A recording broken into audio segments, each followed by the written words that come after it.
এ নিয়ে আরও জানাতে ডিবি কার্যালয় থেকে সরাসরি যুক্ত হচ্ছেন সহকর্মী কাজী ফয়সাল। ফয়সাল, তার এই গ্রেপ্তারের বিষয়ে একটু বিস্তারিত জানতে চাই আপনার কাছে। বাংলাদেশের শক্তিশালী thermic steel bar famous steel limited. Atik, যেমনটি বলছিলেন, আসলে এবিএম খায়রুল হক সাবেক যে প্রধান বিচারপতি, তিনি কিন্তু অনেক সমালোচিত এবং আওয়ামী লীগ সরকারের আমলে কিন্তু তিনি বেশ কিছু বিতর্কিত রায় দিয়েছেন এবং আপনি যেটি বলছেন যে ত্রয়োদশ সংশোধনীর মাধ্যমে কিন্তু তত্ত্বাবধায়ক সরকারের যে ব্যবস্থাপনা সেটি কিন্তু তিনি বাতিল করেছেন। এছাড়া শহীদ রাষ্ট্রপতি জিয়াউর রহমানের স্বীকৃতি সেটিও কিন্তু তিনি বাতিল করেছেন।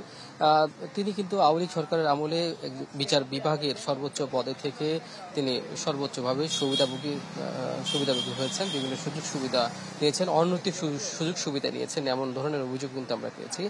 এছাড়া খায়রুল হকের বিরুদ্ধে কিন্তু গণঅভ্যুত্থানের পরে বেশ কিছু মামলা হয় বিভিন্ন আইনজীবী ফোরামের পক্ষ থেকে। এছাড়া সাধারণ মানুষও কিন্তু তার বিরুদ্ধে মামলা করেন এবং সেই মামলাগুলো কিন্তু তদন্তাধীন রয়েছে এবং ডিবি অফিসে তাকে নিয়ে আসা হয়েছে আজকে সকাল 8টায়। গোপন তথ্যের ভিত্তিতে তাকে ধানমন্ডির একটি ফ্ল্যাট থেকে তাকে গ্রেপ্তার করে নিয়ে আসে ডিবি এবং 8:30টার গ্রেপ্তারের পর আমরা ডিবি অফিসে কথা বলেছি। ডিবি অফিস থেকে এখনো আনুষ্ঠানিকভাবে আমাদেরকে কোনো কিছু জানানো হয়নি, শুধুমাত্র জানানো হয়েছে যে আজকে তাকে আদালতে তোলা হবে এবং তাদের বিচারের মুখোমুখি করা হবে। কিন্তু কোন মামলায় তাকে আদালতে তোলা হবে সেই তথ্য কিন্তু এখন পর্যন্ত আমাদের কাছে নাই এবং আমরা যতটুকু জেনেছি তাকে দুপুরের দিকে এখান থেকে ডিবি অফিস থেকে নিয়ে যাওয়া হবে, দুপুরের আগে নিয়ে যাওয়া হবে এবং দুপুরের দিকে তাকে আদালতে তোলা হবে, বিচারের মুখোমুখি করা হবে। কোন মামলায় গ্রেপ্তার করা হবে সেটি আমাদের কাছে নেই, আমরা তথ্য পেলে আপনাদেরকে জানিয়ে দিব। আতিক।